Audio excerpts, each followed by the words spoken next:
Welcome to the first episode of Coop Unwrapped. I'm glad that you're here. Every episode is going to have a foreword from me, by me, until further notice. I chose the first episode about generational wealth and chose to have my sisters on because in the past year that I've been in the city of Atlanta, it's been the number one conversation that I feel like has gone on between blacks of all ages, classes, and sides of town. My sisters are both two phenomenal, accomplished, beautiful, financially savvy women, and I felt it was only appropriate, with the black woman being the most marginalized and disrespected figure in the history of this nation and the world, that you see two beautiful black accomplished women talk to you and hopefully, if you're paying attention, teach you about money. I know how phenomenal my sisters were when I went back and watched the show. I was even astounded at how phenomenal they are. It is a blessing to have them as siblings. I learn from them constantly, and hopefully you will be learning from them too, because what Coop Unwrapped is also going to be is a rotating panel of guests. Both of my sisters have agreed to come back and do other things because they have other talents and other gifts and other things to share. But what I really want you to do is listen to the passion with which they speak on this episode when we start talking about finances. And I want you to listen to how well my sisters know money. You could really learn a lot. And I hope you enjoy the show. Let's get it cracking.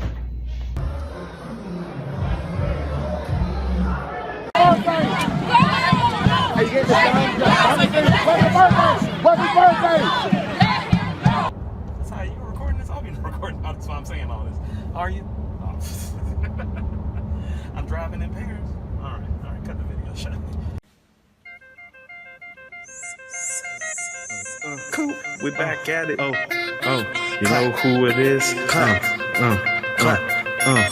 The champs on the track, so that shit is history. And another one. Okay. The champs on the track, so that shit is history. And another Tell them one. what you here for.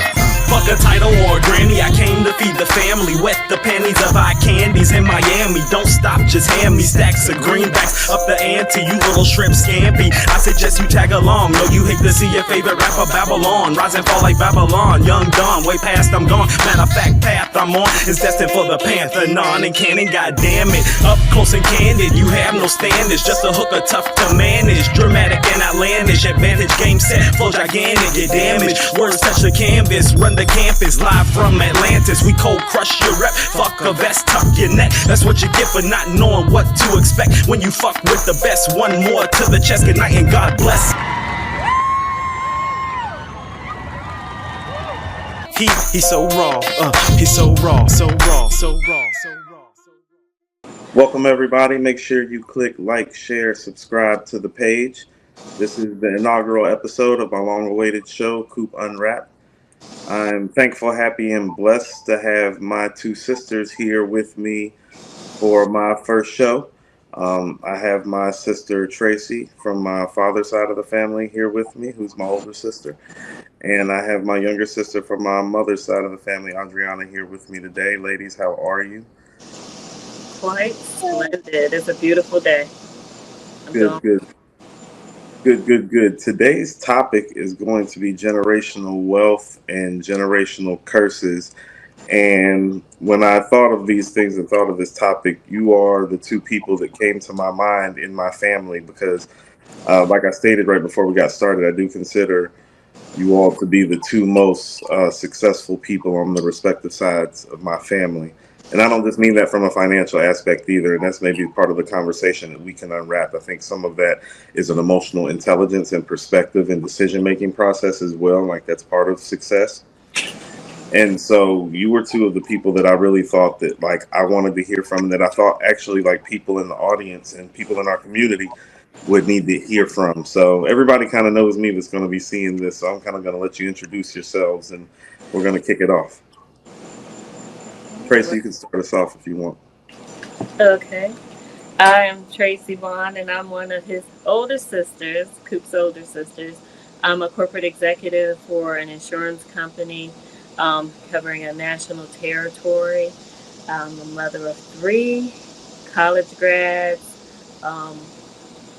Just here to add some value and to share some insight on how we can build generational wealth and destroy some curses.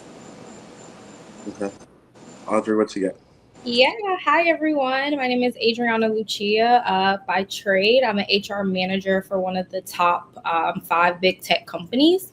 I oversee, from a regional capacity, HR management supporting Georgia, Florida, and now a little bit of Alabama. I went to Georgia State University for my undergrad, and in 2023, I graduated with my master's in human resource management from FIU here in Florida. And I'm just here to help with the conversation. Well, thank you all for sharing that. I want to start off with like something that's very simple, but I think is actually very complex and complicated. And I think part of some of the issues and some of the paradigms we talk when we talk about generational wealth and curses. And so I want you to define what generational wealth and generational curses actually are for you. Oh my. You want to go? Can't tell you much about the wealth, but I probably could hit on a couple of the curses. Speak to what you know. Speak to what you know. Yeah, I think one of the things that I would say has unfortunately been a generational curse in our family has been poor financial management, which is something that I have like taken like a big liking to and prided myself in being educated, just because like I won't share what the advice is, but there was advice I heard growing up a lot, and now that I'm like a financially stable and educated person, I'm like, oh my god, no wonder we don't know how to manage money, because he was out here telling people to do said thing. But I think that that's been the biggest burden, and I think if you don't have financial literacy, you can't and won't build generational wealth. Like these big families who we know for centuries have been wealthy, it wasn't because somebody was just, out here doing whatever. Like they were educated, they knew what to do, they were networking, they were talking with the right people in the right circles. And so that's something I found to be a curse that I have been working very hard to unlearn and undo and correct. Tracy, what about? I could probably touch very well on both of them. Some of the generational curses being you've spent it before you've earned it. You can't afford it, but you bought it. You don't have a budget, so you don't have a plan. If you don't have a budget and you don't have a plan, you don't have a destination for your future. And then if you don't have a budget or a plan for yourself, now you have children and you're leading them nowhere fast. So those generational curses of relationships, the relationships that have financial challenges that overlap and spill over each other and collide, because now you got two people, the blind leading the blind. So lack of financial literacy and financial fidelity in the relationship, because everyone always talks about the infidelity of others, but financial infidelity is more offensive and egregious to me than any other. Because how dare you subject me to oppression and financial poverty? How dare you? Yeah. But also mindset, mental development of yourself, that personal development and growth, and then reframing, learning what not to do is just as valuable as learning what to do. And Yes. my mindset was, it's okay if you've decided that you want to mess up your life, but how dare you destroy other people's lives, the children's who don't have a choice or a voice. So now in breaking those generational curses, sometimes you may not have the motivation within you to do something more different, but your responsibility and obligation to those that you love and hold in a high regard, you want to put them in a place of success. So that's sometimes that motivation to destroy those generational curses. And then in generational wealth, what did we learn? What did we do bad? What can we do better? I've always held a round table with my children, 3 adult children, all married with kids. Yes. And the round table was win, lose, or draw. If you did it, you own it. So I was the parent who put their report cards on the refrigerator. If you are embarrassed by your D's and your C's and your F's, then you should probably do better. Do something about it. Yeah. So Yeah, say something about that. if we're gonna celebrate the good, we're gonna take a look at. We're not going to hide it and deny it so that we don't have to heal it and correct it. So publicly, everything went on the refrigerator, grades and everything. But fast forward, when something went wrong, we would come together in a round table and say, okay, this is what's going on with this person. How do we as a family, how are we impacted and how do we change it? And as they've become adults, we still have that round table effect of, okay, this one is going to buy a house. What do you need from us collectively as a family? This person is about to expand on a business. What do you need from us collectively as a family? So I'll stop right there. So good, because I actually wanted to interject. I'm going to get to something that Adriana spoke to because it triggered a couple things that I want to mention in a good way. And I also want to speak to the fact that while you were saying this, Tracy, because one of the things that I wanted to talk to, and we kind of start diving into this, Mm-hmm. well, your children are on track to be even more wildly successful to you. And when you just spoke to that moment, well, I start to understand why, because I also want to talk about my two nieces and nephews and how wildly successful they are. But you actually just spoke to some of the template of the home environment and structure that you provided. And so now when I'm looking at my nephew closing these deals and my niece closing these deals and my niece owning this business, I'm not surprised or blown away by it just because you shared that sentiment. Adriana, to your point, I can remember when you just called me one day randomly and asked me, be like, so how does credit work? Because I feel like the people that's telling me how credit's working ain't telling me how credit really works. Will you tell me how credit works? She called me randomly one day, Tracy. It was just out the blue. She was like, how does credit work? She was Yeah. like, tell me everything you know about credit right now. Yeah. She was like, this don't add up to Right. me. Yeah. And so I can speak to that lack of financial literacy. I think, and sometimes the lack of financial literacy presents itself in two ways, Tracy, because I think you spoke to it from a selfish manner. And Mm-hmm. Adriana, you spoke to it from a lack of knowledge. It's like, Tracy, you spoke from the side of it. It's like, well, you're making selfish decisions that are impacting others. Mm-hmm. You actually know what the money does. You're just making poor decisions with the money. And I Mm-hmm. think decision making is involved in building generational wealth because I've found that I've acquired more in the last 10 years, even though I think I made less the previous 10 years. Mm-hmm. Like I think Yeah. I made less in these past 10 years than I made the previous 10 years, but I think I've acquired more in the last 10 years. Well, I know I've acquired more in the last 10 years, but it's because my financial solvency and literacy has Mm-hmm. like gone up so dramatically and drastically. And some of that, and I want to speak to this, has been from poor decision making. I did leave the south of France one time with $7 to my name, Okay. not at my behest. Yeah. I was definitely taken hostage. That's Okay. another conversation for another day. So, one of the next things that I want to talk about is part of a generational curse. You feel like being a product of a poverty-stricken or poverty-driven environment. Which, Mm-hmm. and by poverty, I feel like poverty. When I'm saying that, that steamrolls into violence, poor education, and a myriad Mm-hmm. of other obstacles Mm-hmm. that come with poverty. So, what do you think as far as like poverty specifically as it relates to generational curses in the Black community, and is the environment set up that way for us to like enact and continue these generational curses? Do you feel there is a systemic and institutional part to it? You want to touch on that first? I think I may not give like the most, this isn't my field of study, but from what I've learned and what I've realized is that there are a lot of things we grew up being taught to do or knew to do, and then things that we just accepted.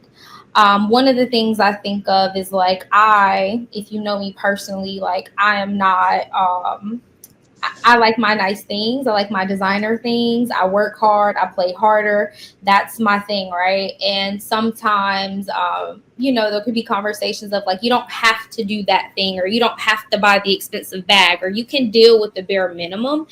And I personally see that as like, if I'm busting my behind to work, my bills are paid. I told somebody one time, you ain't never came in my house and there was no food in the refrigerator and the lights was off. I've never had to call you and ask you for gas money. So I'm doing just fine. So if I want to go buy me a Louis bag, I'm going to go buy the Louis bag. Okay. Because my priorities are in order. But I do think that because we weren't educated in the proper way to manage and deal with money, we saw it as a means to an end. So it's like, I've got to make this $50 to pay this light bill. I've got to make X money to pay for X thing. And then when you get to a place where you can pay for A, B, C, D, E, F, G, and then you can afford to go splurge and buy, 1, 2, 3, it starts to look like, well, you're doing too much, or that's not necessary. And I feel like that comes from doing enough to survive. And then when you see people doing more, you have this automatic, like, I'm pretty sure, love you, family, everybody who watches this season, I'm pretty sure everybody family think I've made it. Like, I'm good. Adriana is set. She gonna be balling for the rest of her life. And I still kind of feel like, all right, maybe you need to make some more investments. Like, maybe you need to reel it back. I just got back from a 12-day trip to Europe, and I literally just said, I'm not doing anything else until said next major event that I feel is a necessity. So I think we automatically equate being able to do a little bit more, or doing more than the minimal, or just having something that is attached to having some type of wealth or success. We struggle with that, and we see it as you've made it, because we only know, or from what I saw growing up a lot of the times, is you just need enough to make it. As long as you can pay $12.50 and you got $13 in total, like, you're good. Whereas then when you start to see people where it's like, all right, I can pay the $12.50 bill and I can still afford to go out to a nice restaurant after. I hope that makes sense. But that's where I feel like it kind of ties in, is that we learn to just get enough, make enough, and do enough. So then when you get a little bit more, you don't know what to do with it. And then that's how you can't build the wealth, because you think, I got an extra $10, I'm good. And it's like, no, use that $10 to help you make 10 more. So real quick, Tracy, before you go, I think that's a generational wealth mentality of being in thrive mode instead of survive mode. That's exactly what I was going to say. Thrive mode instead of survive mode. And what's crazy, Right. and so this is part of why I wanted you both on there. Well, I've had this conversation with you, Tracy, about the thrive and survive mode, and you too, Adriana, about the thrive and the survive mode, and the difference. And even in some of the interaction that we have with family members, and we'd be like, "Oh, you're reacting that way because you're in survive mode." It's like, well, I'm in thrive mode, so it's like that's not my fault that you're in survive mode still. That's It's like not I'm in. That's not part of like what's going on over here. And so I think the mentality does switch somewhat financially when you become solvent and become stable. Like, Adriana, when you said that, it's like, no, my new Fendi glasses just got delivered today. I don't feel bad at all. I wanted some new Fendi glasses. I got some brown ones. Now I got some black and purple ones. Yeah. And it's like, no, I can afford to do that. And it's like, I can afford to do that and still invest. And even and here's what I mean also about a generational wealth mentality. I've realized from the poor decisions that I've made, I hide money from myself, y'all. Like, I have money that goes into investment accounts for me, like weekly, like multiple accounts, like a bunch of them, because it's like, oh no, I'm not doing that again. And I think part of that, Tracy, I know you're going to speak, but I think part of that, the other side that we don't talk about, that I feel like I struggle with, and like I'm learning to come out of, is also like the scarcity mindset that you have, you've done without. So like, for example, my boyfriend, he's the one who'd be like, you don't gotta buy this, you don't have to buy that, like, just do. And like, mind you, we're both doing well, we're doing really good for ourselves. And then that's why I had to tell him, like, you ain't never been over here and I haven't had, because when you have not had before, you won't let yourself get back there. And like, even to like, we're having a conversation about investments, and he's a little bit more of a risk taker than I am, and I will do it in ways that I think are sure and certain, and he's kind of like, scared money don't make money. So like, in a smart way, like, we got to make things happen, but there's also a scarcity mindset that you get when you've kind of made it or you've started to work your way out of like that poverty stricken mindset. But there's like a part of me that's like, I need this amount of money to be sitting over here so I could be calm, I could feel okay. God forbid something happened. Like I can't let myself go back to that. But I think that also is like what drives me. That's what made me get the job. That's what made me move to Florida. That's what made me get my master's. That's what I just finished a 2-week course to get another certificate. And now I'm looking into like another program. Like that scarcity mindset is also what makes me be like, no, you got to figure it out because you like to spend, you like to travel, you know, you like all these things, You but like the ball. but you also want to have like a rainy day fund that can last you for a year. God forbid something happens. So you got to find a way to like funnel both. And I think that's another thing that we don't talk about too is like when you've got that stigma over you that you've made it, but like what is like that internal dialogue you struggle with too? So I think the made it. Okay, so when me and my ex-wife got back from Italy, I can remember getting back and standing outside the front porch of our house with her and being like, "Hey, it's like." I was like, we just like beat the odds by like 50 times, right? Like we good, you know? Like if it doesn't go any further. So I do think there's a moment where you do realize it's like, oh no, I've beat it. I've made it. When I got back from my first Europe trip I was like, oh no, I was like, so we up in here. But I also realized I was like, but there's more. And I think some of that generational wealth mindset is when you know that you've made it, you know that you've broken some of the curses, but you like, but I want more. Yeah. Give me more of that. I want more of that. But how do you do it like in a smart way? So like saying we were over there, he's like, you look like a kid in a candy store. Cause I just like there was a moment where I was just like, oh my gosh, like I can't believe I'm here. I can't believe I can't believe I'm like shopping in Yeah. these places. The Prada, Louis, and Fendi Yeah, stores like all lined up next to each I'm other. shopping at the Louis flagship store. Like, this is my heart's dream, right? And I had a moment where, like, I started to get like a little emotional. Like, you know, the thug in me like had to pull it back. But like, I started to get a little emotional because I don't think I say all the time, proud that I'm from Charlotte, North Carolina. But I don't think if I came out of Charlotte at the time that you pulled me out of, I do not think I would be where I am right now, at least not in this time frame. And it was just a full circle moment of like, yes, I made it, I did it. But then our conversations when we got back were like, oh, we got to go to Europe every year. There's more to see. But then it also started to be like, well, what the property is looking like out there, because you could get a property, Airbnb it throughout the year, have a new summer home to, you know, have a summer home to be in, Okay. to go over. So I think too, that's like the click, because it's not just the how do I get back over there, but like how do I get back over there in a way that's going to pay for itself. Okay, so check That's this out. in the mindset. So when I was in the south of France, I called my friend Obi, who I know is the biggest world traveler I know. Obi's been to over 90 countries. And when I called Obi from the south of France, he was at his uncle's estate in Geneva, and he flew into Nice because it's only 30 minutes from Geneva to Nice on a plane. Hello. And he yeah, hello.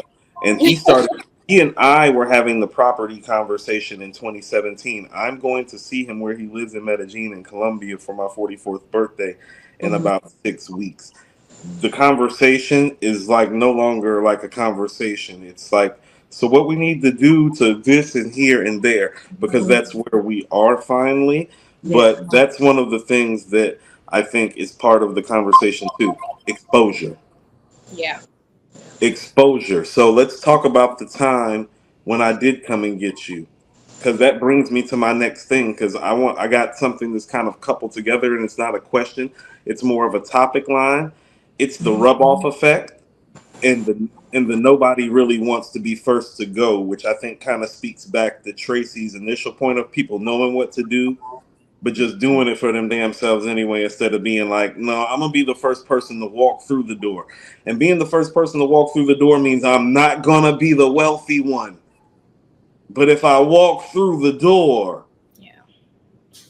somebody can be wealthy. And I think there is some rub off effect to that. And so I kind of want to speak to this because, Tracy, you've been my biggest familiar rub off effect in Strive and Influence for Success, and something to aspire to. When I adopted Adriana temporarily, Adriana, I think I adopted you around the first time that I really started winning as an adult, and I think that rubbed off on you because you saw me winning. You were like, my brother got money. My brother, all right. Mhm. And I think that rubbed off on you, and It so was always, you even need to call our mod. He got it. He good. right, right, and so even though the circumstances that brought you to me were kind of unfortunate for us, familially speaking, I think it did help you in your journey in the long run because you got to see me on my first good run, like when I was winning for the first time and what I was really doing with it, like saving for the house, but still taking the trips. But I had the J's and I had, you know what I'm saying?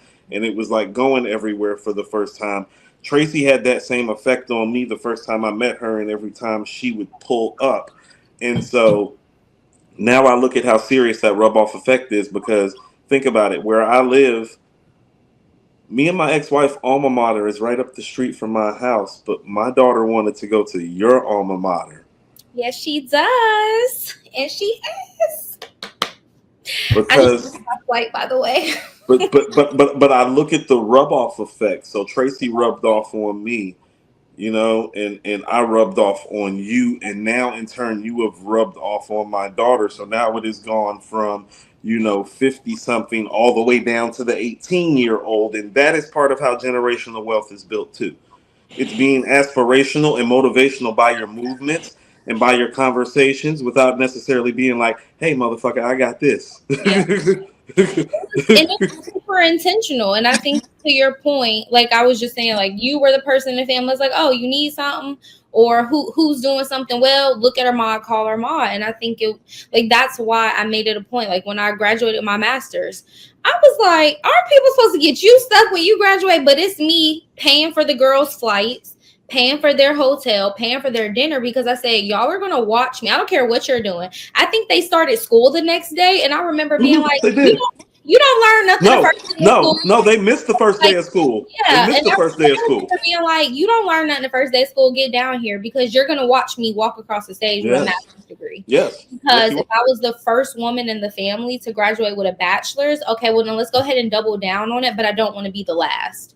So what are we are. doing? And that's why I have this flight. I'm off work. I messed my yeah. I'll be off next Friday. I gotta go move my niece into my alma mater. Thank you. Yep.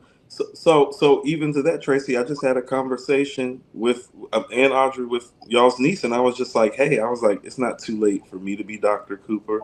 I said it's definitely not too late for you to be Dr. Cooper. It's not a round table because I only have one, but it's the same kind of conversation, Tracy, similar to what you're having in terms of being inspirational, motivational, but also honest. Because one of the things that I've been on her about it was like, hey, I was like, guess what? Everybody in the family is smart. It didn't necessarily work out for everybody. So don't just rely on the gift. Got a family full of highly intelligent and gifted people on both sides of the tribe. It's ridiculous.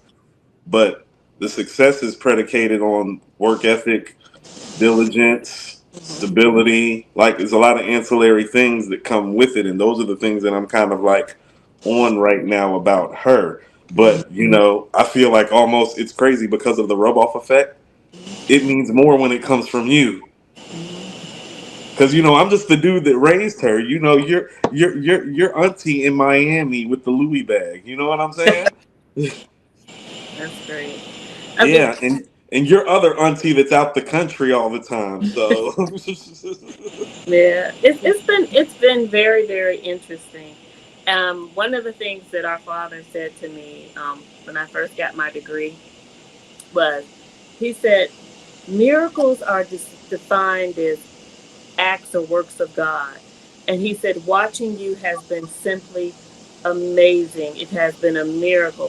He told me, he said you have defied every um what is it called, every ceiling, every stereotype. He told me I have defied every stereotype, and basically in me defying it, I've destroyed the stereotypes and the generational curses. But I didn't even realize it. I didn't realize that I had destroyed the stereotype because I was so forward thinking. I wasn't looking behind me. I was looking at where do I need to go and what do I need to do, and I have to take these kids with me, and we got to be successful together. So everything that we were doing, all of them were playing instruments. Well, we have to all go to the concert. If you're doing basketball, all of us got to go to the game. If we're going over here, you're playing track, we all have to go. It was the collectiveness of teaching them how to be a unit, a tribe of connection. And being a teen mom, they said, well, the expectation of you is not, there is no expectation of you as a teen mom. They said, based on Black teen statistics, mom. yeah, based on the statistics, this is where you will land. And I didn't have a conceptualization or acceptance of what they were saying because I was focused on me and my capabilities and what I knew. And went on, went back to college, got bachelor's, master's, graduated all of my children from high school, college. So everything that they said is what could not be done. I didn't hear them, and I didn't hear and entertain the noise around me because I was focused. I mean, even down to when I was doing real estate deals and I was buying, like I had at one time when I was in Ohio, we had about 3 houses. We had them, we were renting them out. And my mindset and how I was teaching them is you get something to pay for something. Do not create debt. So when I wanted a new house, I created an income stream that would help offset buying another house. Because all of them were in high school, getting ready to go to high school. And high school was going to be $10,000 a month. I mean, 10,000. No, was it about maybe 3,000 to 4,000 a month for all 3 of them? And I'm thinking to myself, well, you're not getting straight A's. Yeah. You're not getting straight A's. I love you, but you're doing enough so that I don't punish you and afflict you. And so my mindset, even as a young mom, was like, well, instead of me taking $3,000 to $4,000 a month and paying for private school so that they can have the luxury of the bragging rights, I moved and purchased a home in a better area that had a better school. Mm-hmm. And so for a third of the price it would have cost me to send all of them to private school, I bought a house in a better school district. Yeah. And then I took the house that I used to live in and put those on rentals to pay the mortgage on the new house. So It's about creating that economy before you spend it. Have you created an economy to support it so that you're not at the point of like, oh my God, what am I going to do? Okay, that might have been the tipping point move in their success, because I think, I feel like we are shock value taught things in the Black community when we do have some money to spend about what we should do. It's like, oh, you got some money? Put your kid in private school. It's like, don't take care of yourself. Put your kid in private school. Invest in their future. And it's like, well, the home and the environment that I actually create is actually the biggest investment. But we emotionally are so dilapidated in this decision-making process sometimes that I think we overstep something. You just explained it so simply. It's not simple for us. Yeah. It's not. It's very, very complicated and complex. And I think there's some trauma there. There's definitely lack of financial literacy there. But some of it is just that kind of, we listen to our oppressors like way more than we realize. Yeah.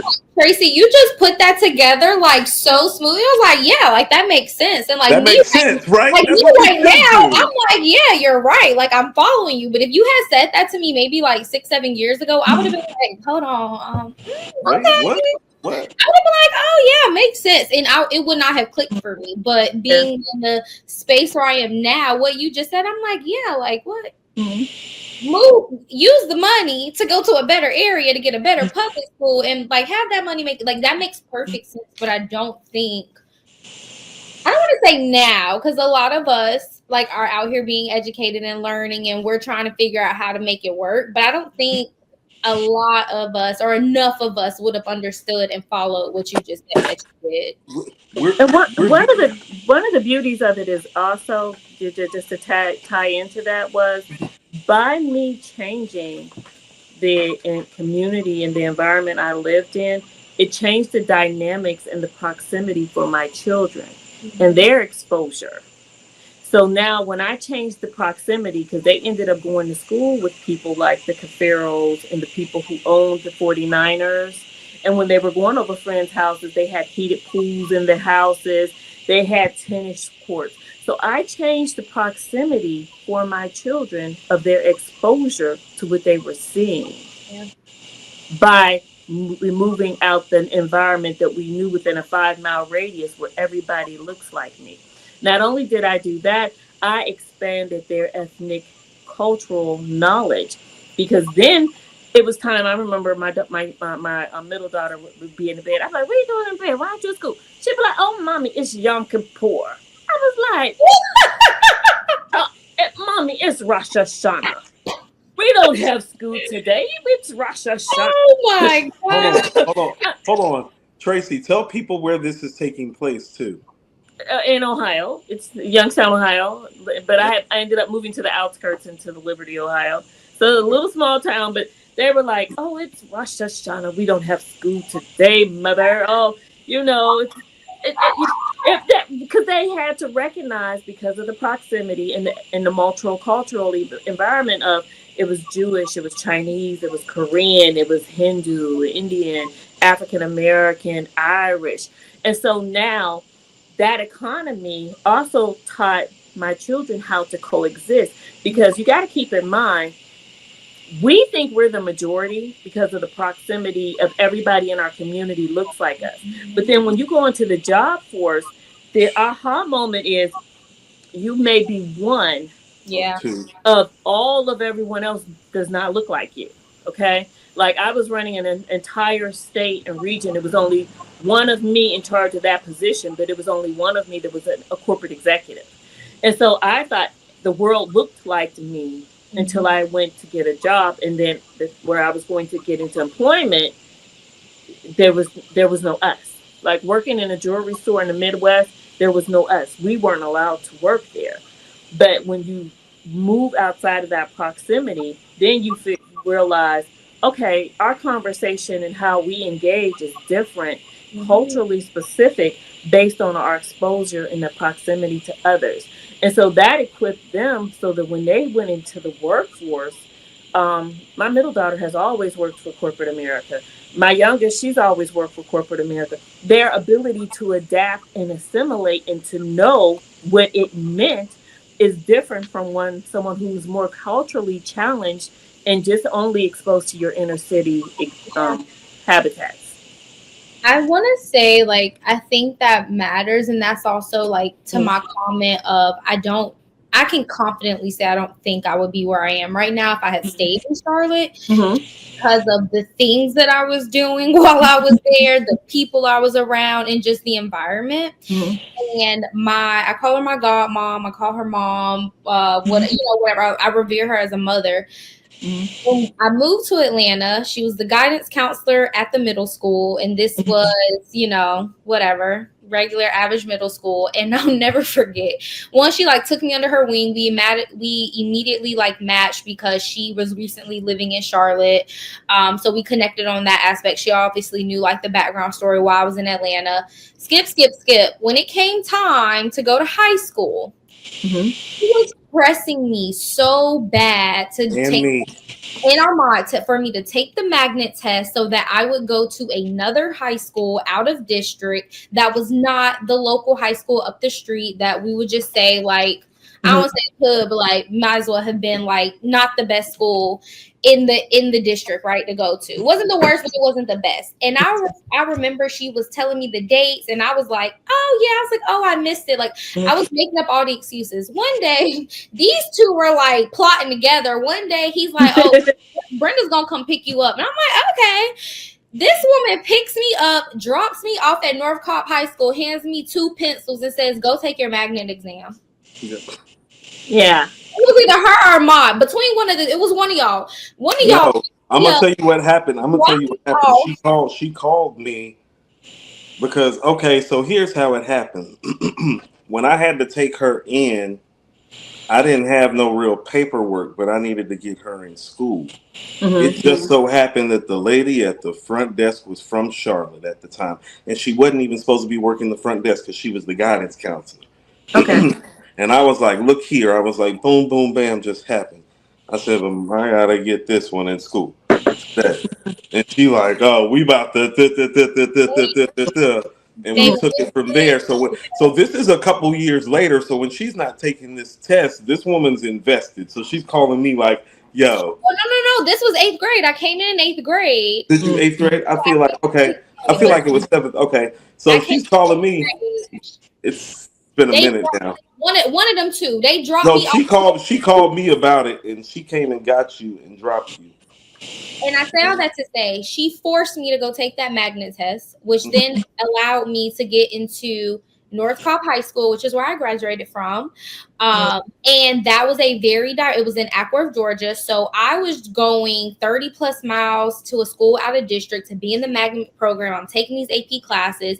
So when you talk about proximity, I'm now in, like, I can say North Cobb was like an equally diverse school, as much Black, as much white, as much Hispanic, as much Asian. It was equally diverse. I did a little bit of this, I did a little bit of that. Fast forward, I love the experience. I'm going to school now with kids who, like, it's a given that they're driving to school. Like, who's taking the bus past freshman year? Like, no, they have cars.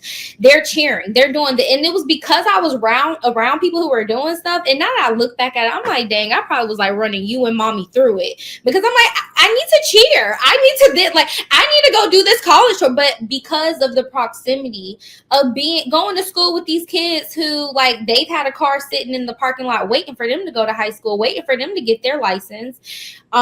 Just going to school with kids who just have these things. Well, I started to be like, well, if they got it, well, I don't have it. What we gonna do to get it? I worked. The minute I turned 15, I got a worker's permit. I've been working since I was 15. If somebody wasn't gonna give it to me, I was gonna get it, because there's no way I'm going to school with these people and I don't got the same things that they have. And just being around it starts to become a norm for you. And I will say, a lot of people might hate this, but my freshman year of college, I went to a HBCU.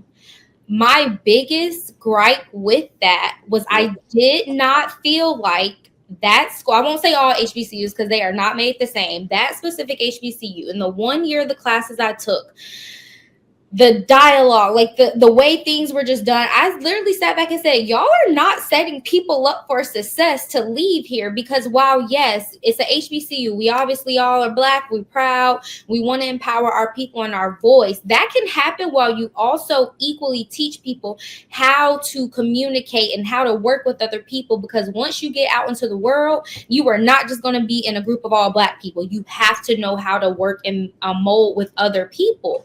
And that was my biggest thing. So coming from this super diverse high school to where I saw it all, I saw the Blacks, the whites, everybody being successful, the equal struggles across our board. And then I went to this HBCU and I was like, okay, so y'all do know it's other people out there other than us, and we have to learn how to talk to other people other than us. Like, the same way I could sit here and kick it with you and I can have the lingo, I can do whatever, I also know how to, like, fix my tone.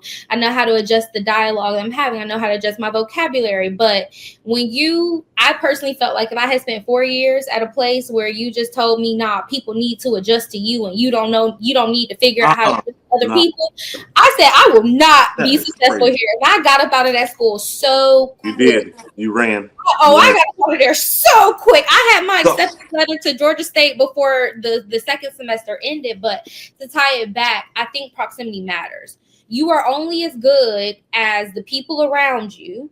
And if you're the best person around you doing better, you're not gonna go any further, because who are you asking questions to? Like, when I bought a house, like, I probably could have called our mom, I didn't, but like, when I bought a house, I was talking to people who had bought houses before. It unfortunately was not maybe the people I wanted it to be, but I had to be able to move myself out. I had to put myself in proximity with people who were doing like-minded things, or people who were doing better than me, so that I can have someone to ask the questions to. I can have a little bit of aspiration. So I think proximity matters. Like, you don't know what you don't know, and you don't know what's out there until you see it. And once you see it, you either going to decide, do I want it? How do I get it? Or you decide, I don't need it, and you just stay where you at. So I'll tell you what, I have a couple. Something.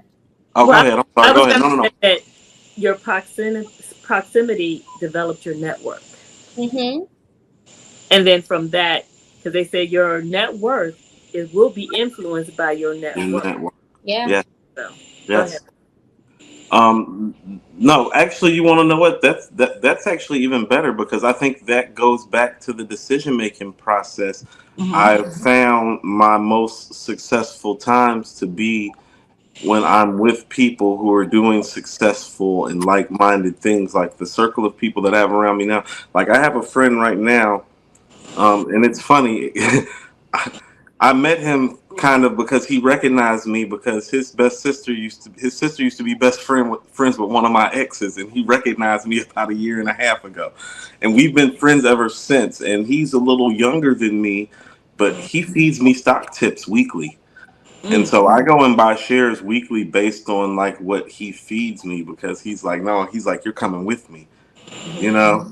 And I think that's a mentality that I just feel like is so dilapidated in our community that we lack. It's like he knows that I'm too busy to read the ticker the way that I used to. So he lets me know what's ticking for me. And I think to myself, it's like, well, he's gonna be my friend for life because I just don't know too many black men who are already successful. Because the guy that I'm talking about, he's already a multimillionaire. He's Yeah. already a multimillionaire. And he's Mm-hmm. younger than me, but he takes time to feed me stock ticks because he knows I'm busy at work. Yeah. And I think the circle of having a circle of just having that one guy Mm-hmm. in my circle right now, that's more valuable actually than any like hourly or salary or cash or like anything that you could really hand me, you know? But people don't know what they don't. A lot of people don't know what the millionaire next door looks like. Their illusion of what the millionaire status looks like is so distorted and so far off. And I just had this conversation with someone very very close to me about being a millionaire. I Mm-hmm. won't say who it is, but I had this conversation and I called them. I said, "You know, you're a multimillionaire," and they were like, "Huh? What are you talking about, woman?" I'm like, you know, you're a multimillionaire," and they were so busy working and building, they didn't even have that in their mind, because if that would have, sometimes if you it would entertain it, you might hit a ceiling or feel like you arrived or achieved. Right. Right. Whereas, and by you're not being fixated on I'm a multimillionaire, you're more fixated on where am I going, what is my journey, what is my legacy, what am I creating, what am I building, what am I developing. And in the midst of that, they didn't even recognize, like, you got four houses. That two of them are almost $2 million. You know, you got, I mean, no, one of them is about $2 million by itself. The other one is like 1.5 million. The house you live in is almost $1 million. Your revenue stream. So what a millionaire status looks like, and what people think it looks like on television, but the diamonds and the cars and the flash. Opposite.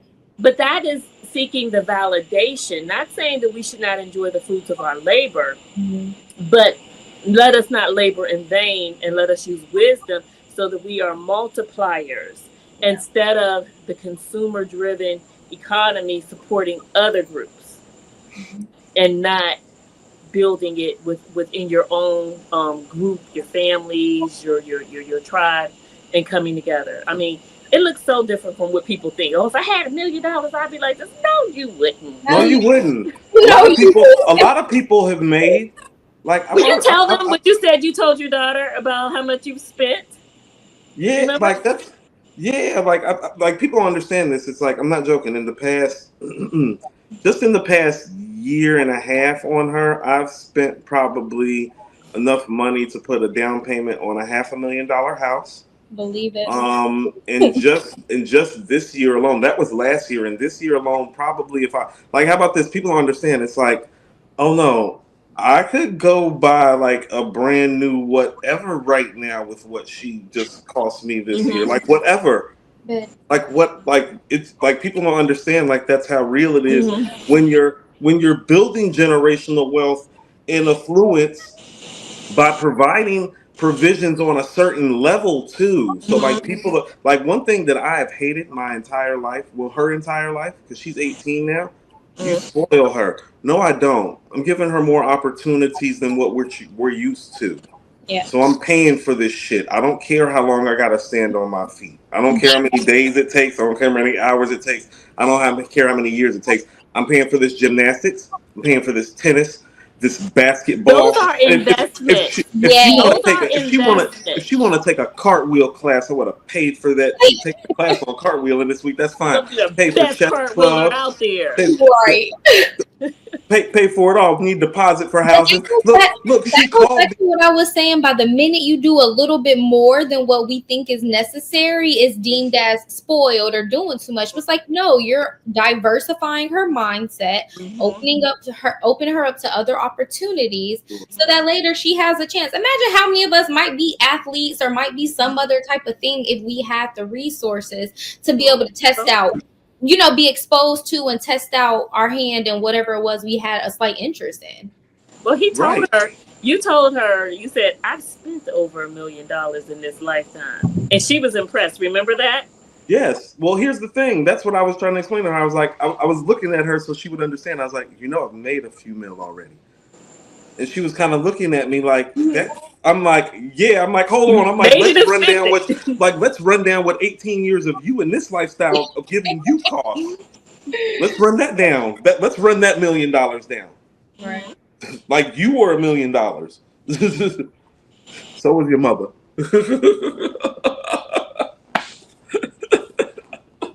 That's two right there. So you're right. When the perception of what like a millionaire is, a lot of people feel like, oh, I'd be so lucky if I ever just like made a couple $1 million in a lifetime. It's like, nah, fam. Like More attainable than you think. look, the economics don't work that way. Like making a couple $1 million ain't enough. And I think something Tracy said about like even with this, like it doesn't look like you think. My boyfriend watches this YouTube show. It like irritates the life out of me, but I be listening. And it's this guy who walks around and interviews like millionaires. You probably know it. He walks down, so tell me this, tell me that. How'd you be successful? What's your word of advice? Whatever. And I think something you said where it's like they're not even acknowledging or thinking, like they're not allowing themselves to get to a moment and be like, damn, I made it. Like I'm a millionaire. I'm good. I'm this, I'm that. Like I was the last one that stands out to me we're watching is the guy who made Arnold Palmer's.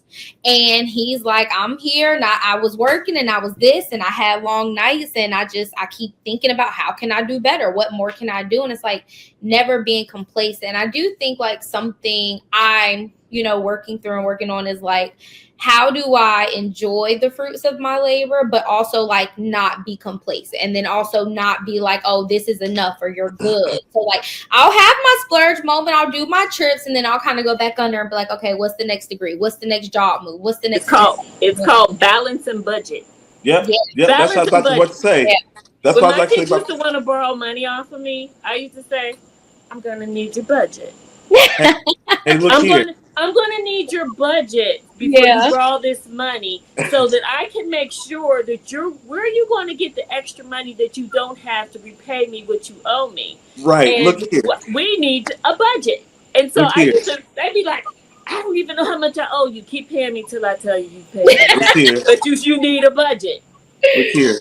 Your niece just walked out the door to go pick up the dog and just asked me for gas money. I think I just gave you gas money 3 days ago. You better walk out the door and go get this dog. And she needs a budget. Yeah, she need a budget. Tracy, you're going to have to call your niece because I tried that with her. Uh-huh. I asked her what was her budget for the car she wanted and what was going to be her plan to pay me back. Yeah. You might have to call. I didn't get through from you. You could be like, well, it sounds like you can afford a moped because you don't have a plan. So she better be lucky she got into that school. Because she got into that school, I'm gonna let your daughter be our mom. But I tried. Where I said, well, okay. No. Hold on. So part of financial solvency and responsibility is accountability, and so I've still made it clear to her that I don't care how long it takes. She is to pay you what she owes you. She might have some interest on it when she comes. That's fine. Like tag her ass. Yeah, no, I told her. I said, if you don't pay me back in the time frame we talked about, I'm gonna do you like the banks would do you if this was a credit card. I'm charging you. Hit her. No. And then we do accept sweat equity. So when you're on spring break, you can come down here And instead of me paying someone to do my spring cleaning in my Yeah. windows, yeah, you gonna get this work. You're not No, going to get away from here unscathed and think it's home free. no. Look here. I rolled up on her one night about midnight. I said, you're paying my sister her money. It's not a game. I said it's Yeah. not a game. I said you're paying my sister her money. I said that's my sister. I said that's not your sister. So you're paying what you owe. You got no sister. It don't Render matter. unto Caesar that which is Caesar. That ain't the point. But the thing was, so the whole thing was, I had a car that ended up messing up. I said I'm done with it. She wanted to get it fixed. Now I was planning to give her the car because I do believe in paying for it. To kind of tie it back, I do believe in paying it forward. Yeah. Shout out to my surrogate mommy who stepped in, took a hand over me when I needed it, and I do give her a lot of the accreditation to why I'm where I'm at and how I kind of got on the right path. I see, in any opportunity I get, I pay it forward because I feel like there's so many people who came into my life in a lot of different times, and they just don't know how much what seed they sowed into where I am now. So I was like, all right, I'm gonna pay it forward. I was given a car for high school. I told my nieces, I said the first one to get a license gets a car. And then for me, I was like, okay, that's when you get it. So it was kind of like a mind game for myself. I said, you got a paid off car, is running perfectly fine. I had that itch to get a new car, but I was like, be financially responsible. You drive that car till something's wrong with it. But then I said, okay, the first one of y'all that get a license and can afford it, because it was an Infinity, it needed premium gas. Our mom told me luxury cars, they expensive, but if you treat them good, they treat you better. I never had to do anything to that car except brakes, oil change, rotors, the standard maintenance. Skip. Something ended up happening. The car had to get repaired. I said, well, then now what is your budget to buy a car? Because you can have this one, but you got to pay the money to fix it to get it to you. So that's where we are. And I think ultimately, part of what my goal is to try to do is pay it forward to my nieces and pay it forward to the generations under me, however I can. So that's me being successful. That's me going to get a master's and making you come watch me walk across the stage. That's me, giving you a car. But yeah, she gonna pay me back at some point. That's me getting up and coming to move her into college because I want to make it a point that I will stop whatever it is to come support you when you are making the right decisions. And then in the conversations that we have, one conversation I had with my other niece, I said to her, I said, look at everybody around you. Who is the person that you are kind of like, I want to go do what they doing? Of course it was me. But I said, okay, but what did Auntie do? Right. Auntie went and got a bachelor's. Auntie moved away to go get the job. Auntie kept busting her behind to get the job. Auntie went and got the next degree. Whatever. So I'm like, and that's again, who's the circle that you have around you. So for me, so you were sharing your blueprint. Yeah, for me, I'm like, look, I'm. This is what you want to do. Well, here go all the things that I did. So which one you gonna take the step towards first?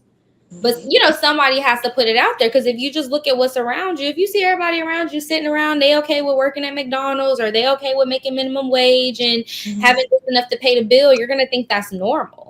Yeah. But I look at people and I be like, damn, they went to Europe last week and then they going back somewhere next month. And they went and they okay, what did they do? Can we talk, please? I would love to know what you do, please.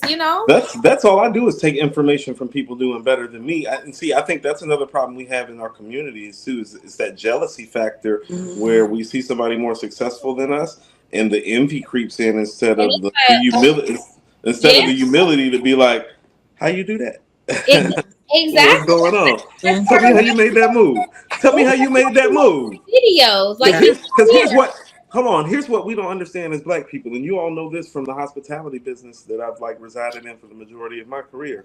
I, for over 2 decades, been watching white men who do not know each other at all when they pull up, walk away, best friends, giving their children's internships, jobs, off initial greetings. And I'm not exaggerating when I'm saying I have seen this happen countless times. And we'll get around somebody that's successful or knows more than us, and we'll be like, man, pride goeth before the fall.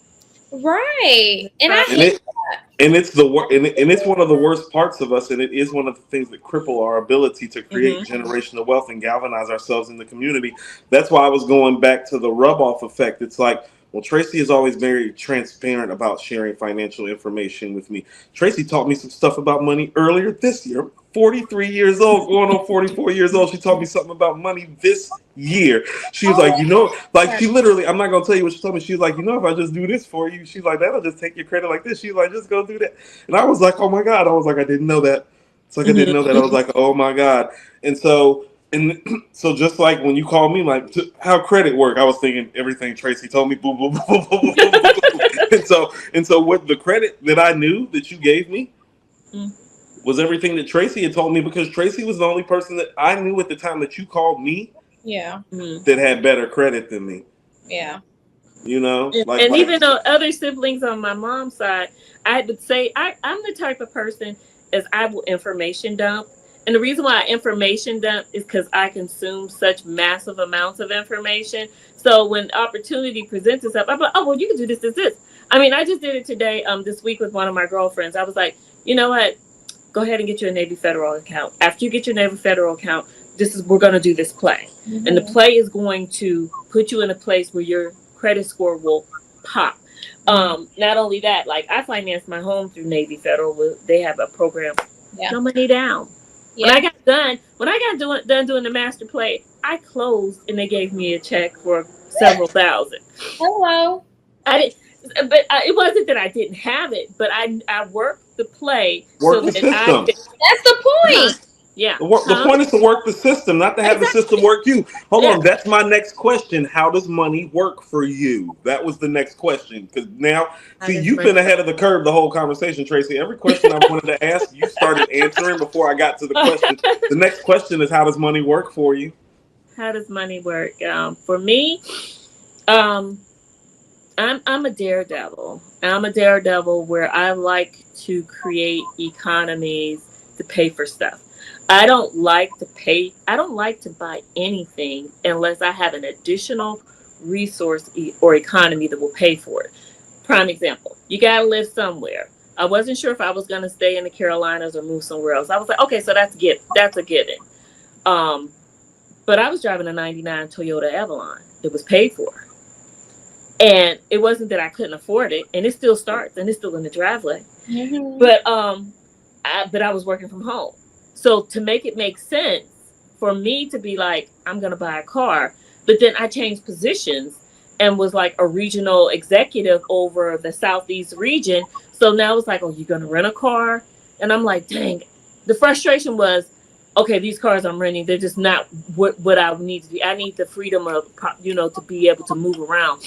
And so, okay, I said, okay, well, they're going to pay me for mileage. And so they're going to make my car payment with the mileage, because I can do this amount of travel to cover this payment. You see what I'm saying? Yeah. So I'm always looking at a way, how do I make my money work for me?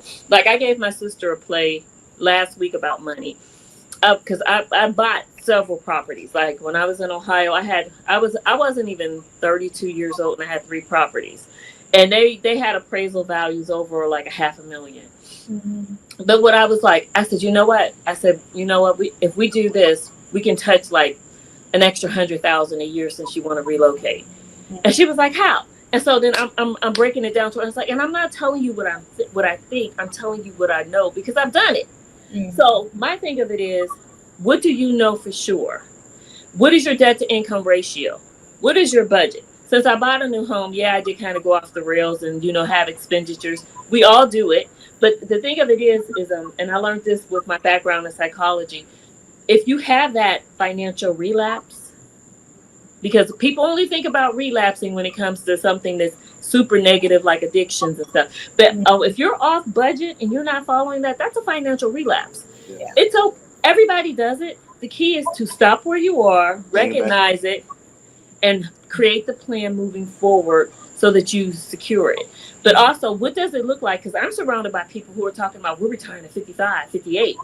And I'm like, whoa, this changes the game, because this is a whole new conversation that I haven't heard before. Yeah. And I mean, So now that proximity changes your mind shift as far as what do I need to do to be part of those people who are not waiting to be 65 to retire. Correct. What does the aggression, the financial aggression as far as my investing? Like right now, I'll just throw it out there. We're looking at energy stocks, Yes.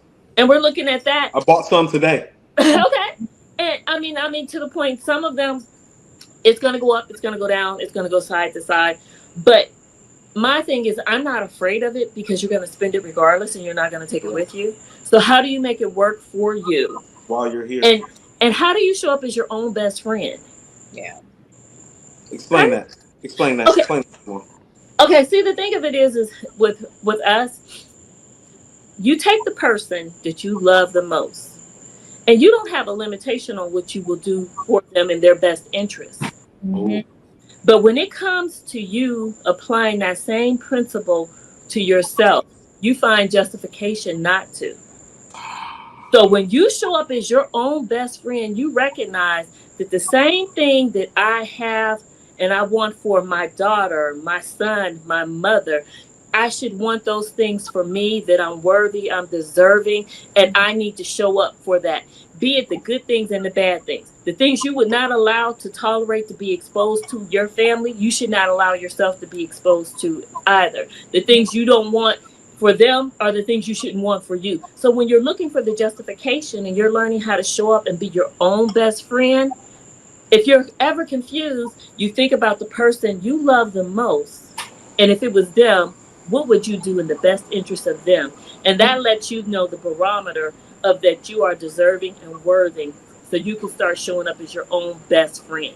Hey, you want to know something? I'm going to speak to something, and Adriana will be able to validate this. I think this is probably the first year of my life I've probably been my own best friend. And Mm-hmm. Adriana actually just recently had to talk me out of doing something for a couple of other people, Mm-hmm. doing something for myself instead. I was like, I'm just going to take the money and go do that. I was like, but if I go do that, I was like, it might affect my time on my thing. She's like, then don't do that. She Right. was like, she said, fuck all that. She said, you've done enough for everybody. She was like, go do your shit. She's like, right now. She was like, don't do that. She's like, Yeah. don't do that at all. She's like, cut that. Yeah. And she That's had the to same tell thing me Joe says to because me. I'm so Domicia, my conditioned to youngest, it. she I'm says the so same con- thing. I'm so conditioned to it, Tracy. She literally had to tell me not to do it because I was literally about to go spend the money and be like, yeah, I'm about to go buy these tickets. And she was like, and it's going to affect that. She was like, then don't do it. Mm-hmm. But she had to tell me because I was literally about to pull the trigger and make it happen. Mm-hmm. I think there's a level of selfishness you have to be able to be successful and do the things that you want to do. Let me share with you what I used to tell Mhm. my girls. I used to tell them, you're going to have to be selfish and self-centered to be successful. And my Yep. daughter used to always get angry and said, I just don't like it when you say that. It reminds me of the devil wears Prada. But I was saying this to them when they were in high school. You're going to have to be selfish and self-centered to be successful. Because no one is going to pop up and say, Armand, there you are. I've been looking all over for you. Right. Everything that's going wrong in your life, I'm going to fix it and I'm going to take care of it. There Right. is no one that is going to show up and intervene and to rescue you and save you and to make it right. So at that point, you have to be your own hero and your own best friend and show up for yourself. I agree. I think one with the be your own best friend, me and my friends, we were just I've always and I noticed this too and like talk to my therapist about that. But I've always had friends that were older than me. I've always had people around me and was close to two people are older than me. So I have two girlfriends. I'll be 30 at the end of this year. They're both like in their mid 30s, married, family, everything. Anyways, we were like chatting in our group chat and she was telling me, and it was about the simplest thing, buying herself a new pair of bedroom shoes and like the nice kind with some memory foam and a little padding on the bottom. And she was like, if this is my daughter, I think she said something like, swipe the car, I don't care. Like, she was like, do it, run it. And she was like, but for me, I contemplated and I even tried to look on Amazon for a cheaper pair. And, she was like, back and forth about investing in a nice pair of bedroom shoes because she works from home and she walks around a lot and she's taking care of the baby, whatever. And that exact conversation was coming up is like, you've got to treat yourself like you treat the people you care about the most for you to really get where you need to be and what you need to do. And then for the selfish thing, and that's where my comment to him was, and I said to him, I was like, you've done plenty. There is no, you did the ultimate requirement. Like, now it's time to feed back into you, because when said people get up and move and go along and do whatever, it's just gonna be you. And you have to do what you want to do. And I think the selfishness is something that I can say, like, you have to do, but it's probably been one of the things I've struggled with the most, because I do feel like, and I think I said, like, I might have leaned too far on the selfish part, and I did it because I'm on the right path, right? But like, one of the reasons why, like, this new position I just took, one of my coverage areas will be in Georgia. And the reason why I took it was to force me to fly into Hartsfield a little bit more, so I could pop up and see my mom, because I'll go anywhere but Atlanta. People be like, come back home for what? The flight, I could pay the flight price to go to Atlanta. I could pay to go to Chicago. I could pay to go somewhere and go see something new. It's Do we something think different. alike, because I'm always like, I'm not trying to see and do what I've already done. I'm trying to do something new. And if I continually do what I've already done, I'll never do anything new. Exactly. And now I'm stuck in this loop. And when they said, when you coming home, about coming to Ohio, I don't come to Ohio. How about you come see me? When's the last time you came and seen something new and different? That's me right now. I have a 3-bedroom, 2-bath condo. I'm like, I'm coming. Who don't want to come to Florida? So no. I'm coming. I got you on the docket. Don't worry, you on the list. But you get my point. I hear y'all, Mom, but you get my point. It's like, but to the selfish thing, like, I was selfish, especially for my first couple years. Like, there was the first couple Thanksgivings, first couple Christmas, I did not come home because I'm working, or I'm, choosing to go do this or that. And I had to, like, really lock into my career. And I'm thankful for it, because now I can be in this place to now do the things that I want to do. And then again, as I start to have that internal dialogue of like, all right, Adriana, like, it's time to, like, circle the block a little bit. It's okay to start going back a little bit more. That's why I took this role, because it'll cause me to go into Georgia a little bit more. See, okay, so I do understand what you mean about being selfish, and I do struggle with that aspect of it. But I think that goes back to my nobody wants to be the first to go, because you and I have had that conversation about how I kind of woke up one day and looked around and was like, oh, hold on, we not doing this. Yeah. I'm not doing this. I'm about to go through the door. And for that too, it's time for you to reap the benefits of your labor. Yeah, but how about this? I've always looked at your success and how my daughter has grown up has some of the benefit too. That's been like I mean, I'm in the process right now of getting mine like on a solo mission for the first time. You feel me? Like on a real solo mission, and it feels good. It feels better than anything that I could have imagined. But there is the part of me that is mindful of the fact that it's like, oh no, I made certain sacrifices, and you and I have talked about, and you've given me like respect, be like, no, you made sacrifices that put me in this position, Coop. And the same thing with my daughter, and I don't take that lightly too, because I think that is part of the process. Somebody does have to not be selfish and get the fucking ball rolling. Yeah, somebody got it. Because here's the thing about it is that here's how I'd always looked at it. It's like when I was like, I'm winning right now. I just need one person younger than me in this tribe to kind of latch on. It just happened to be my youngest sister, which, I think is some of that proximity that you're talking about. And so when you latched on, like when I saw you going to get your license at 15 and doing all that stuff, I was like, oh, she hustles like me. Game on. That's when I knew, like when you went and did all that, I was like, I didn't have to tell her that shit. I was like, oh, she like me. I'm like, oh, let's go. Because I knew that I put you in a better environment than the environment that I was in that age time. And so I was like, oh, game on. And your success is kind of what motivated me to keep, quote unquote, spoiling my daughter. I'm like, no, this shit works. I was like, I just watched it. I just watched it work. Go ahead, Tracy. Well, you've increased the level of expectation. Yeah. And you've raised it beyond the baseline of mediocrity. Yeah. So now that the complacency and the mediocrity, once you're exposed to exceptional, bare minimum will never do. No, it doesn't. Well, I be looking at my nieces and nephew like, okay, so what are we doing? Again, Yeah, and you do, and it you're all. not wrong. You're not wrong for that because I get more live and up close and personal with it than you do, obviously, and it hits a little different because they've been set up for success way more than we have, and it does make me like worry at times. But I'm also going to trust the process, seeing how we actually have a process now.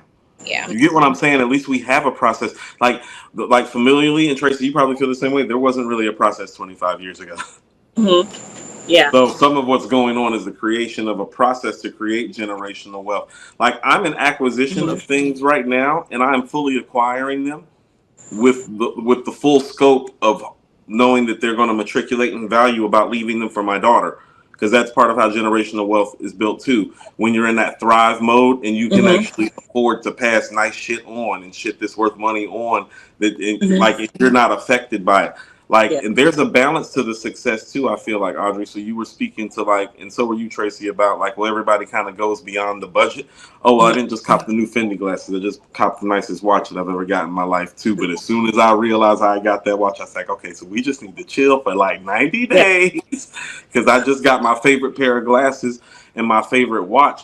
But those are two things selfishly. Oh, it make me happy. Hmm. Yeah. Well, you Nice know, watches make me happy. Nice frames make me happy. That's what I'm going to splurge and go right. past my budget on most likely.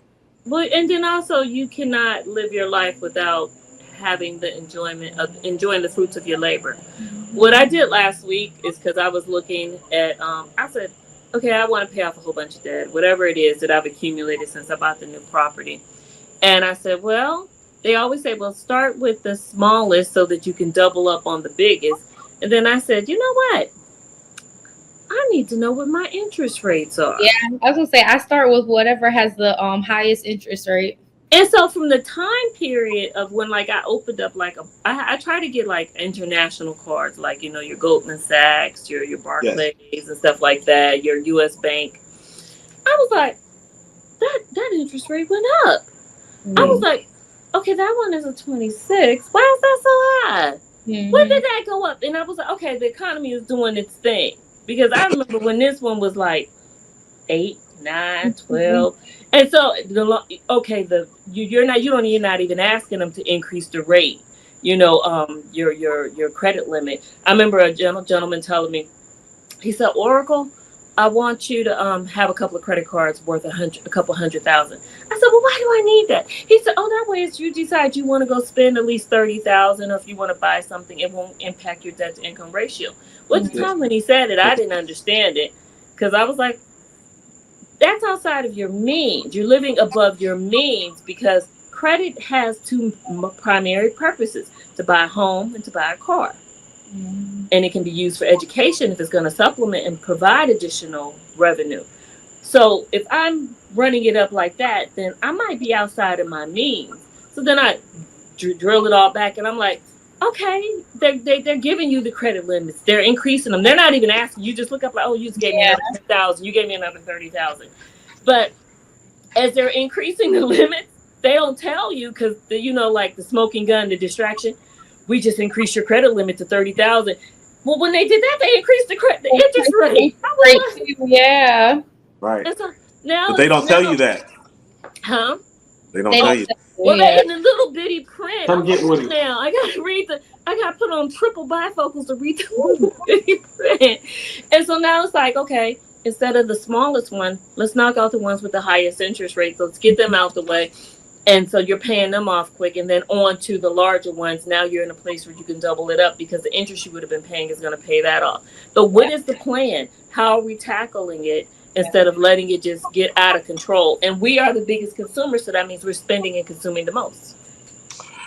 And I think that's where the balance comes in because a lot of us don't understand that our DTI makes up Mm-hmm. 22% of what hits our credit report. So people is like, well, why did my score just drop 40 points? Well, it's like you just spent $400 on There a you got $750 credit card. you have an 80% And utilization yeah, rate. yeah, That's why. yeah. So now your 650 is a 610. Yeah, it happens just like Mm-hmm. that, but we don't understand that. I didn't understand, like, I did mortgage loans for a brief time, you all, and I Mm-hmm. didn't even understand that, I always knew about a credit report hitting you with a one when you're paid on time, two if you're 30 days late, three if you're 64 on the 90. I didn't know you could get a zero, as if you pay uh, your balance before the statement date hits, it actually gets marked down as a 0 when it reports to your credit because you're paying early. Like I didn't do mortgage loans until I was in my mid-30s. So you're talking about I had already been in my first home before I even understood how things could hit my credit report. And when I wasn't like a couple of years in, we were like in year number 7 when I figured out that trick. Yeah. Or paying by the due date and then spending the same amount that you just paid off, and then you wonder why your credit score not moving or still dropping. If it's due, because you're not understanding the statement date from when it's reported and all of that. part. Yeah. You know, If your due date is the 11th, but you're typically statement date is the 24th. Right. Yeah. So typically, if your due date and your credit report date is 3 days apart. So if it's due on the 11th, 3 to 4 days later is when it hits your credit report. So now you should have on a cycle. If I have to spend it, I won't spend it until after that date, so that you can maintain your debt to income ratio and not overextend yourself. So that's some of the bad advice I got once upon a time. Oh, pay it so that you get the limit back and then you can just go spend it. Not understanding, well, if I paid on Tuesday, it clears and I go spend it on Wednesday, but then they pull my statement on Friday. I'm still in a bad spot. Still in the same spot. Wait until it reports. Yeah, those are things I had to go learn later because, Yeah. So, well, here's another thing that I learned. Adriana, our cousin Mario, and I think Tracy, you've met Mario before too. You know Mario. So Mario doesn't use debit cards; he just uses credit cards, and he pays. You shouldn't use a debit card. Right? Debit card makes no sense. Go ahead and explain to everybody why, please. I mean, between me getting the points, the cash back, the flight miles, the points for Marriott hotels. I mean, my daughter just came back from out of the country and she used points just to travel. But just the cash back, especially if you're paying off your minimum before you have to pay the interest rate. Well, you're going to give me $5 to $10. For one, if you get an Apple Card, if you use that Apple Card at Exxon, they're going to give you like 5% back, cash back, just because you use your Apple or your Goldman Sachs card.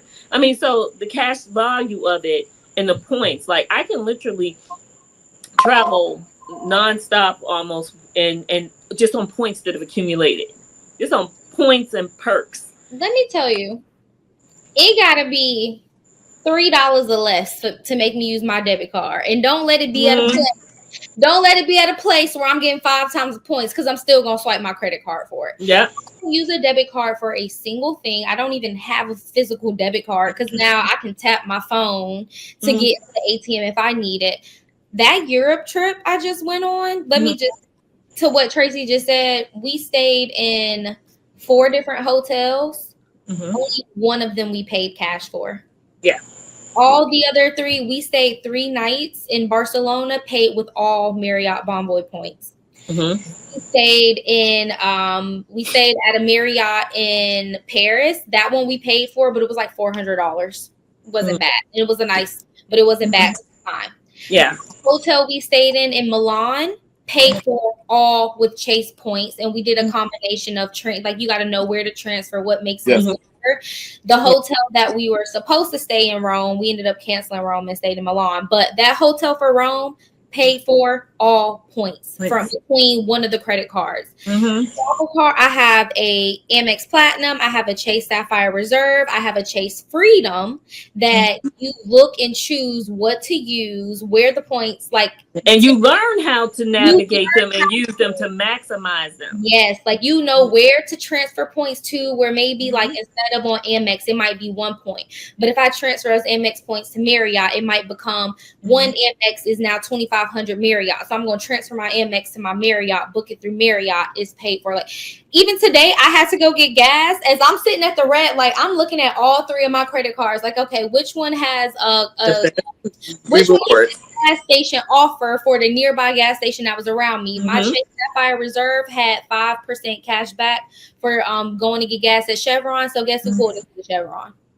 Right. That's how we shop.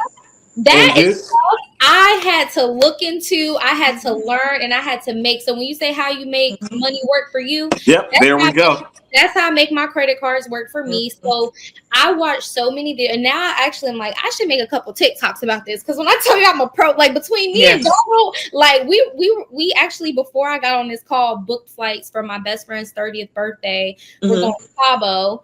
I just booked our hotel, half Chase points, and then the other half we gonna pay cash. Boo, 500. You here go $500. Cool, And but see, what Right. they don't Game on. understand is we're using the things that are a part of our daily living. yeah, Like you got to pay your utilities. got to. You got to pay your water. You got to pay your insurance. What we're doing is we're taking the bills that we have to pay anyway, and we're, instead of paying it with a debit, we're paying it with our credit card so that we can accumulate the points. And then as we accumulate the points, because you got to pay these bills regardless, that you pay them off, you're going to pay them off because you already have the money set aside for the credit card. And you're paying off on statement balance date, not due date. Exactly. Statement balance date. And now you're accumulating points that you can use for travel and vacation just from paying your daily bill, your bills that come every single month. You were gonna have to pay it. Yeah, I don't use it. You have to pay regardless. We get so deep with this. Let me tell you. You know, sometimes you'll have things you gotta pay, and it'll be like, oh, pay with the debit. You know, it's whatever. But if you pay with a credit card, they'll charge you a fee. I get so deep with it. I calculate how much is the fee that you're going to charge me, and then I calculate how many points am I going to get from this. Because no, that's not deep. That's financial literacy. If the points equate to more of a dollar amount than what fee you going to charge me, you know, it got to make. I will sit there and pull out two calculators and make it make sense. If it makes sense, I will use my credit card to pay that fee to get the points. If it doesn't make sense, all right, then I'll be like, if I, you know, like let's say, okay, they're gonna charge us $200, but the point value is only gonna be $100. Okay, no, that's not smart. But if they gonna charge me $100, but the point value I'm gonna get back is $250, oh, run that, because now I got $150 profit. See, I'm gonna tell you right now. I already know this beforehand. This whole debit credit card conversation and the points, we're chopping this up, and we got to kick this out. This is part of the conversation that I'm talking about. Like, okay, so here's the thing, and not being funny, because we've all made pretty good money most of our adult lives and done well for ourselves. We have these money conversations behind the scene. This ain't our first time having money conversations. Well, people are uncomfortable with talking about money, and I'd be like, I'm not. No, I'm not. Talk about it. I feel like people are comfortable talking about it if they. I have multiple friends who are multimillionaires, and that's actually who I'm trying to spend the most time with. Part of why I just bought the watch that I just bought, because another one of my friends who's a millionaire explained to me the process of the matriculation of watches. And it's an investment. Correct. I was about to go buy. I'm not going to tell you what watch I was about to buy, but the watch I was about to go buy, he was like, well, that's not going to create any value. He's like, matter of fact, he's like, let me look that watch up. He was like, it's worth how much? He's like, that's what it's worth now. And he showed it to me. And it had depreciated 50%. And I was like, so I'm going to be waiting another 60 to 90 days and getting my weight up a little bit further and copying something a little bit more apropos to being an asset and not a liability, which is, I think, another thing that we don't understand what assets and liabilities are in terms of matriculation of value, because, you know, quite frankly, and this is what I mean about even some of the education and being information new for me, I've always liked nice watches because I've liked nice watches. It wasn't until my man talked me out of a $15,000 watch that I realized I was making maybe poor investment choices with some of my previous watches decisions, and I should have just waited and got me big boy shit from the jump, you know? I'm always like that. I always say making quick decisions or fast decisions, you always gonna pay more later. Because the way I look at it, you could go buy the watch that you can afford today, and let's say it's $2,000, but the watch you really want is, let's say, $7,000. You eventually, when you want, I don't know about you, but when I want something, I want it, and I'm gonna get it. So I'm not going to spend $2,000 now because that's what I can afford at this moment, when I know at some point I'm going to go buy the $7,000 watch. Now I spent $9,000 when I could have just spent $7,000. Yeah. And So I think that, like, I look at that with a lot of things. Like, I even like to window shop. Like, my boyfriend is like, I don't want to window shop. I don't mind window shopping because I know if I want to, I could swipe it and I can walk out of here with it. I like to window shop at whatever it may be because I want to look at, I want to touch it, I feel it. I want to see myself in whatever it is. And if I feel inspired enough, I'm gonna make the money moves. I'm now working to getting to where I need to have something working to pay off whatever it is I want. But right. I feel like I don't make rash decisions or quick moves because it's what I can afford in a moment. I'm always thinking, what is the end goal? What do you really want? And don't pull the trigger until you're getting what you want, because you're only going to cost yourself more money in the end when Yeah. you do all the little things in between, because you're still going to end up getting what you want. And there's a No, you. difference between window shopping and comparison shopping. And the Hello. problem is Mm, people mm, people don't they don't want to do the research. They're appealing to their own hedonistic behaviors of pleasure seeking and looking for immediate gratification. And so that's a habitual downfall. Like me, I don't buy things now unless I love it. I Mm-hmm. gotta ooh, love it because I'm not yep. looking to replace it. Like I just replaced some furniture that was 20 years old. People say it doesn't look bad. Well, you could have kept it. Yeah, but I'm at a place where I'm ready to release it with love, and I Yeah. donated it because it was still immaculate. But what I'm saying is, I didn't buy what I like. I bought what I love, even down to my car, so that it makes it worth the while. Even when I'm out there now, and it's like almost 3 to 5 years old, and I'm like, I still like you, Cora. This still works for me, and I'm not looking So, for something new, more, better, shinier because Right. I love what I so, have. Yeah. so here's what I mean. So I had to realize that the last few cars that I bought was me being influenced by Atlanta. I'm not a car guy. I'm a sunglasses guy. I'm a glasses guy. I'm a watch guy. I'm not a car guy. My favorite car, oh, it's sitting in the garage right now. It's just an old school, but that was the car that I always wanted to drive. And guess what? As soon as I hopped in it when I bought it at the top of this year, I was as happy as I had been in a car in about 15 years. Hmm. And I'm riding that thing. I'm about to go get another car, but Mm. here's another thing too. Oh well, technically right now because I did put in some money for that Infinity that you sent down here. I did put some money up for that, and it's actually in our mother's name, and your niece is driving it, so we own that family car collectively together. As The whole family owns it. so the family owns the car, and owning that car is an asset, and owning my car is an asset. And the last three cars were liabilities because of what they were costing me monthly. Yeah. And so I am in a frame of mind about my acquisitions being all assets and liabilities. And so I'm literally in a place that's like, well, I've never been like my homie Matt. Matt's a car guy. Mario's a car guy. It's like I've never been that guy. I'm 43. I don't got nothing to prove to these women or none of these dudes out here. I want to drive what makes me happy and comfortable that I know is an asset and not a liability. Right. And so I've made decisions financially about how maybe people, and it's like you, Trace, it's like, oh no, I can go get such and such and such and such tomorrow if I want to. It's not gonna make me happy, is what I've realized. Because I realized when I was driving those cars, I wasn't happy because of those cars. Now Hmm. this watch just come and got me excited. When I put the Fendi's on today, when I put the Fendi's on today, I was like, yeah, I said it's everything I thought it would be. Yeah. And that excited me. That does bring me to some of a couple of my final questions, which is what is the difference between rich and wealthy to you? Like, where does it ascend from rich to wealthy? What does that look like?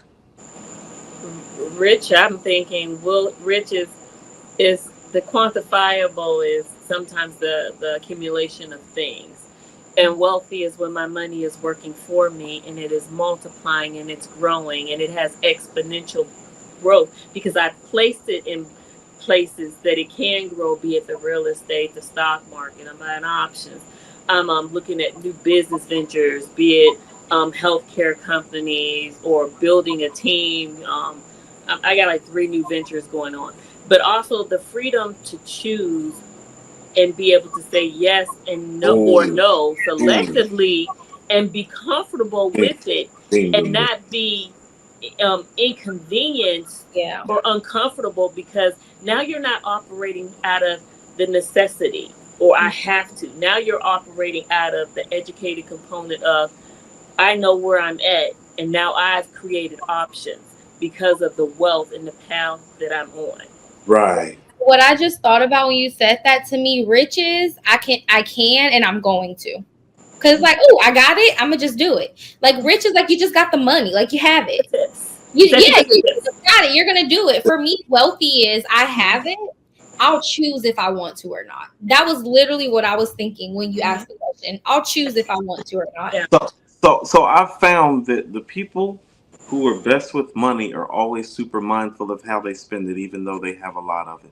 Mm-hmm. I talked to a gentleman today that literally, an older gentleman, like Warren Buffett status, started his own bank in Toledo, Ohio. Started his own bank. He's like, and I'm like, how'd you end up starting your own bank?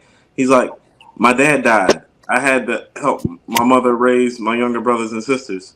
He's like, it's Toledo, Ohio. He's like, I just looked at what could make me money. He's like, I always figured, well, the only place in town that really made money was the bank.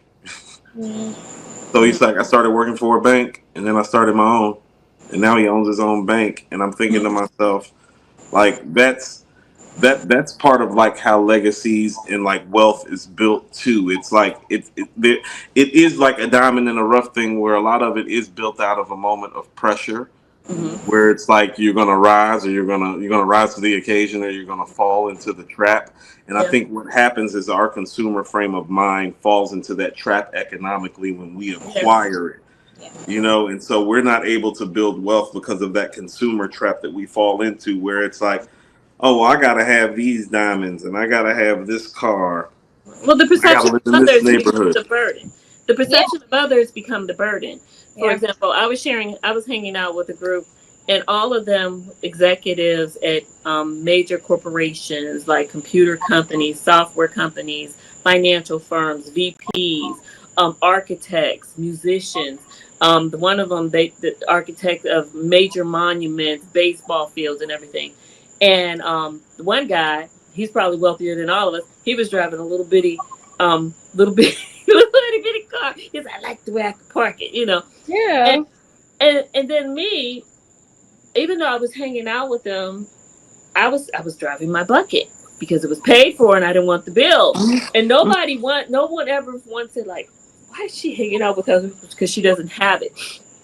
It wasn't about that. It was about the quality of the content of the person I am, and not me trying to validate myself Yeah. based on these things. Right.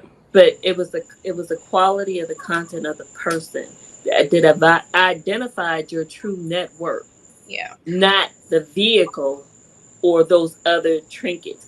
So now you're that proximity and Now that you exposure. see me. Yeah. Now that your proximity and exposure put you in a place and is going to put you in rooms where your gift will make room for you so that you can have Mhm. exponential growth. Yeah. Not about the car. It's not about the jewelry. No, Yeah. no.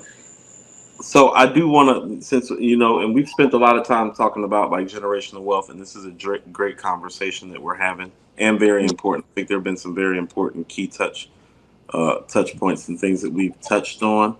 But I do want to get to the generational curse side. I do want to get back to something that you started off with, Adriana, when we started this conversation, which is you felt like in this family that we're cursed financially. It is very ironic that you were sharing that because, well, quite frankly, our mother is upstairs and she and I have had conversations while she's been living here in this home about what that actually financial bondage has looked like for this family. And so I can speak to the fact that I do think our financial generational curses are something that are real. And I'm going to speak to my paranoia about it. I'm literally hiding money from myself constantly right now at this stage in my life about the generation. I hope Like you take the I'm HY. literally like people don't understand. I take money like I don't want to give any percentages because it's really nobody's business like how my money like specifically works. but there is a large portion of my income that I never even see because I don't even want it to hit my account because I'm afraid of what may happen. And that's not to say that there's no money in the regular accounts, because there are, but I have portions allotted to myself about what I feel like is a generational curse. Like, I literally feel like I have to hide the money from the devil. So I have to put it in accounts where it's like it can't even be transactional. Yeah. And that's But actually exactly what It I. shouldn't be easily accessible. It shouldn't. Yeah, it's not. It's not. as Yeah. long as it's in an account that's making you some money while it's sitting there, Yes, then yes, it's matriculating. Yes, all the you're accounts like, are yes. investment accounts. Yeah, they're Like, every account that I have. So I have 7 different accounts that are investment accounts that Yeah, do different draws for different amounts. I fund one of aren't them you amazed personally. by how many bank accounts you have? You're like, I got one. Yes, I You be know. like, and you be like, yes, I should have 1 million in all of them. right. Right. Actually, I have actually one of my next, and you're right about having a budget and have a plan. I actually have financial goals about how much money I want to be accrued in all of them in the next 2 years. Mhm. So I do have a goal for that. But I fund one of those accounts personally, and the other 6 accounts like pull money from me before I see the money because I'm afraid. I can't front. I did it out of fear. Yeah. And also too, I realized something too. Even when we were having the watch conversation about weight, Adriana, when because I just went and got some watches repaired. I got my Movado, one of my Movados repaired. I got my Belova repaired, and my Breitling is actually off at Breitling right now getting repaired. And there's a whole story to the Breitling because I haven't wore that Breitling watch in over 13 years. The last time I wore it, you were probably about in 8th grade. Now that I'm actually thinking about it, and one of the things that I realized when I was gotten the Movado and the Belova back and I was opening up my watch case and stuff is that, oh, I have a slew of watches that I just bought in survive mode instead of thrive mode. And I can literally look at my watch collection and tell when I stopped surviving and started thriving. Like, it's literally a timestamp on it in the watch collection. And it's like, it's not like I'm embarrassed about those watches, because I'm not, because they're still in the box and I'm still going to keep them because it means something to me on a personal level. But I do realize that moment, mentality wise, even when I changed, it's like, oh no, it's like, and then I started buying watches like this. And it's a little different. And I Yeah. can even see the change for myself in that. And I think that transition, the lack of information in education during that transition is where failure is had for us financially. I feel like when we do acquire something that is substantive, you Yeah. know? And also fear of failure. But Yeah. I believe what I've instilled in my children, because I've given them a healthy self-esteem, is that I'm like, well, even like with my granddaughter, I told my daughter, I said, but you didn't tell her who she is and that she's capable of doing anything. There's nothing she can't do. There's nothing she can't do, be, have, or become. I said, you didn't tell her who she is? And she was like, let me go tell her. We can get over there and go tell her. And so, but also, now once you realize that the only limitation you have and that failure is really an illusion because you only fail when you quit. So now you can be, do, have anything that you want that your heart's desire if you're willing to do the work. Now it's that fear of the success. And that's a whole pivotal shift. So, I say this all the time. I be like, this is all fake. Like, this is all fake. There's no right. There's no wrong. It is what it is. And I think before I used to be so hard on myself, and it would be like it would be like that. Dang, I failed. And now I just turned into, and it could be a little delulu, as the kids would say. But like I tell them, I be like, this is fake. Like, there's no right or wrong. It didn't happen the way you wanted it. Cool. It wasn't supposed to. Like, keep moving. Like, you only will think you failed if you allow yourself to think that it was a failure, or you just look at it as a stepping stone to what the next thing is. And you learned what not to do. Exactly. so, Hello. That's so, the reframe. so look. I learned what not to do. I learned Yeah. that doesn't work. Yeah. I won't do that Sometimes, again. I'll go over here. so back to the network matter, and let me tell you about the last time I was in Colombia. I was back in Colombia shortly after my restaurant had failed and my marriage was failing. And Obi just asked me something, and it changed my life because I had never really looked at it like that before, and it was real simple. Because he just looked at me when I ran everything down, so I told him everything that was going on, and he just looked at me and said, "What did you learn?" Right. That's all And it when, is. Right. and when he said that, I realized I had been so busy processing the emotion of Uh-huh. what emotionally was That happening you to didn't me learn the lesson, and that now I you. wasn't that I wasn't learning, and literally, and he'll tell you this. I spent most of the trip last time I was in Colombia Mhm. on his patio writing about that Mhm. because I realized it's like, oh, I was like, I'm not here to kick it and party. I got to deal with some shit Yeah. finally. And so I Yeah. just sat my ass on his patio and like Mhm. started actually, learning what I had just done and how it was about to affect me, I And, think that's what you have to do with everything. I mhm. like I said, I'll say this is all fake. It's made up. There's no right or Mhm. wrong answer. We all gonna do whatever we want to do, how we want, and it's up to you. And the decision you make next, that's gonna determine what happens next. Like I had the time of living above mommy. I look back at it now. So like one of the things I did recently was like paid off all of my debt. Mhm. Like every credit card at zero. The only thing that wasn't that I recently got was the student loan. Obviously, I was blessed to like graduate from undergrad debt free. Only debt I have is is my master's program, but I paid off everything to now allow me to aggressively save towards what the investment will the next investment, whatever will be. But you like I just had to realize like there's a lot of different ways to do a lot of different stuff, but the only Mhm. thing that's going to stand between each of us and who's successful versus not is who's going to sit there and cry about it and then be like, dang, I messed up and ponder on it, and then who's going to be like, all right, so this is what I'm not going to do next time, and let's get up and keep it Right.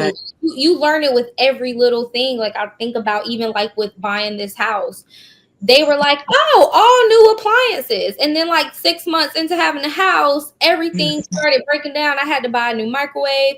There was an issue with the refrigerator. Home warranty. Yeah, there was but no, look, I thought I had I just got a brand new washer and dryer with my home Mhm. warranty, and it covers everything from the plumbing. And I'll send it to you. But I thought I had it with the house because that's what they told me. But I didn't fact check some of that stuff and ended up Okay. not. No, you have to buy it In on that top of. moment, but Mm-hmm. look, in that moment, it was I didn't look at it like, oh my God, I just got this house, and then now I have all these other things. I just said, Mm-hmm. okay, Donna, so the next time you buy a house, you will be certain to ask Mm-hmm. XYZ questions so Yeah. that you won't Okay, run into whatever. so So so it happens, but what you so gonna do let's with it is so let's what's go back to the whole what you want thing. Okay, so I'm 43 years old. I've been living in houses pretty much since I was about 26 years old. So I'm used to a home. Mm-hmm. I've been going home shopping sporadically, intermittently. I go about once or twice a year and I go look around. And part of why I'm in an acquisition to build land right now, Adriana, to the I want what I want thing, I realize that the house I want isn't out here. I'm going to have to build it. Mm-hmm. What I want isn't out here. I'm going to have to build it. And I don't want nobody to really necessarily see how I'm living. So it's going to have to be, I don't necessarily want people to see how I'm living either. So so I you, want there to you be see some. why I say you gotta be selfish and you gotta nix that trip you was planning and go do what you want to do. Oh yeah, yeah. No, no, no. You're absolutely right because it happens just like that, and that goes back to some of the conditioning because it's like, well, that's what I'm conditioned to do as a man. Like as far as how I've chosen to live my life, like this man's chosen to live his life, which is more provisional maybe than a lot of us as black men get credit for. But but that goes back to the network because even though you're my sister, it's like, well, that's part of the network. Well, when I talk to my network about my network, it's like, no, that's a poor decision. And I value and respect your opinion enough too that I'm like, no, little sis is probably like right on this one. And I think that's another problem we have in our community is that we age each other out too much. Like just because you're not 30 yet and I'm approaching my mid 40s doesn't mean that you can't share something with me that can be Yeah. impactful and I can't learn from you. Yeah. And so I And respect it's ignorance not to accept it. Yeah. yes. Because I broke my foot, and my granddaughter, she was like 4 years old, and she said, "You clumsy. You need." She said, "You need to be more careful." I said, "You right." I said, "Because I got this broke foot, so you are Right. right." And so you can never think so highly of yourself that you cannot be at a place to be receptive and be coachable. Yeah. Because then you set your own growth. Yeah. So, this has been a great conversation. I do feel like it's about time for us to wrap all of this up. I know we all have businesses and matters to attend to. Mm-hmm. I want to kind of like get your thoughts on something. So, this is my first time working for a black owned business. It's one of the many hats that I wear. so many black men in this establishment have spoken to me about the way that I speak. And when I mean they have spoken to me about the way that I speak, they say, "Where did you learn to talk like that?" It mortifies me that they say that. I mean, these are people who are in positions higher than me too. And it mortifies me that they say that, because that goes back to what Adriana's sharing about the HBCU experience. It's like, were you not conditioned and trained how to deal with anybody other than your own kind? Because you understand that there is a world full of people out here, and they do not all look like you. They do not all talk like you, and it is not too much to ask of us as to getting out of that survive mode to learn how to thrive in different environments, and how you announce yourself, how you enunciate, how you speak, the vernacular and the verbiage that you use. It can accelerate some things, and it can also do the same and put some things in reverse. So I want to know what your thoughts on my experience with that as a, quite frankly, like a well-spoken and articulate black man, like with the vocabulary that actually like uses it and is not like ashamed and embarrassed about using it in a black environment. Well, the thing of it is the only reason why that's even being discussed is because people who are typically doing better or equal to you are not fixated on that. So now when you're looking at the hierarchy of things, the people who are most commonly taken aback was like the people who you'd be like, well, but the environment doesn't call for that level of intricate conversation. But once you get accustomed to showing up exceptional and excellent, there's no teeter totter. There is no watering me down. It's just a consistency of your character and who you've developed and become. And now they're looking for who you once upon a time may have used to have been. When you used to be there, but you are no longer that person and you are no longer there. So their level of expectation of you doesn't even meet your lifestyle and the reality of who you are. But I've never heard someone, when I'm sitting down with the senior VPs and the executives on higher levels, that are like, "Oh my God, you're so well spoken." Right. I've never heard that from people in the higher positions. Have you? No. Because that's the expected norm. The only ones who recognize and say that are the ones who are not. Yeah, actually, I have heard that, but when I hear it, I call it out as like bias, because why are you shocked that the Black woman in the room speaks very well and clear and can articulate herself? Yeah. The not so elegant version of what I hear from that is some type of intimidation, or just ignorance. Like, you're ignorant. Like, if I'm at work in an establishment, why do you think I'm gonna shoot the shit with you? Like, why do you think I'm gonna talk to you like that? I mean, y'all know me. I shoot the shit too. But I mean, I think right. But you also know the time and the place. So it has to be like just ignorance. Because why do you think I wouldn't? And then the intimidation is like, okay, is there something that you feel? Typically, people project. So like what I hear is projection. You feel some type of way because maybe you're in your position, but you hear me, who you deem maybe is in a less position, but I can articulate or I express myself better than you do. So I see it as intimidation or ignorance. Because your presence intimidates them. Exactly. They're uncomfortable in your presence, and don't add articulation with a higher level of intelligence. Because one of the things I had to learn, and I didn't realize this. One of my mentors told me, she said, "Look, woman, you are not the normal.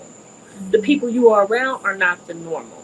You are the exception to the rule. Your processes and your thinking, your level of operations and solutions and resolutions are at a higher level of multifunctioning, multitasking venue. The people, when you're looking at them saying what's wrong with them, it's more of them that act like that, and they are the norm. They are the norm. And it is more people who act normally and within this bracket than that act exceptionally with you. So they're the normal. You're the one that's outside of the norm. And so when she said that, the light bulb went off, and I called my daughter, and I was like, "We're the exception to the rule." She was like, "That's why I be thinking people stupid." Young me, the youngest one. She was like, that's why I be thinking people stupid. She be like, what? What's wrong with them? Y'all No, hold on, stupid. but Tracy, Audrey and I have that conversation all the time. Uh, Audrey literally called me, and be like, "Are these people stupid?" I'd be like, "I'd be like, you see, I So stopped talking, right?" And I I'll don't tell her, I tell her, you see, I stopped talking, right? yeah, yeah. So now you add that articulation with a higher level of intelligence and problem solving and education and processes, critical thinking, analytics, and finding something that they need. Sometimes people see in you what they are looking for in themselves. And that projection. creates a fear and Project. intimidation. Yeah, projection. So I just be like, oh, okay.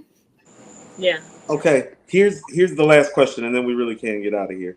Um, so I'm gonna be sending this show to our family members as well. I mean, like everybody else is gonna see it, but I want our family to see it. What are your early thoughts about how this is gonna be received from our families? Audrey, I'll let you go, and then Tracy, I'll let you close it out.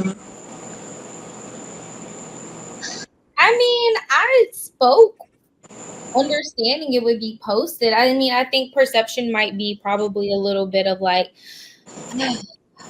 maybe some internal thoughts of like maybe what did or did not go right, what could have been, could not have been. And then my immediate response to that would be everything was a lesson learned. Everybody in our family walked through some door in some capacity that led you to be where you were, that led me to where I am, and then will lead the generations after us to go. But I mean, I hope the conversation encourages anyone who hears this that like it's not too late. Everything is a lesson learned, and you can always pick up and start right now. Yes. Yes. Yeah. Um, for me, there's a couple of things. It's a couple of things for me because I recognize that as family members around us, a lot of people have not don't they lack the self awareness to know who they are and their true gifts. Find out what your gifts are. Mm. Find out what you do exceptionally, exceedingly well, effortlessly. Find out who you are. Know thyself. To thine own self be true. But also lean in. And what I mean by lean in, you cannot live long enough to know enough to experience everything that you need to learn in this lifetime to be successful. Be willing to have the exposure, the proximity, and to learn from those who have gone through some hardships because you're going to be scathed, but you may be scathed in another way in a different direction. Don't continually go in the same direction. There's someone who went down there and it's like they did the work and it didn't work out. Lean into those people around you because you can't live long enough to learn it all. But if I can save you 5 years on that journey, Right. then that puts you ahead of the game, of the curve of knowing, because now that experience is transferable. So that's one of the main things. Surround yourself with good people. Don't be the smartest person in the room. If you're the Proximity. smartest person in the room, you've done something wrong. And then if you nobody makes it out of this life unscathed.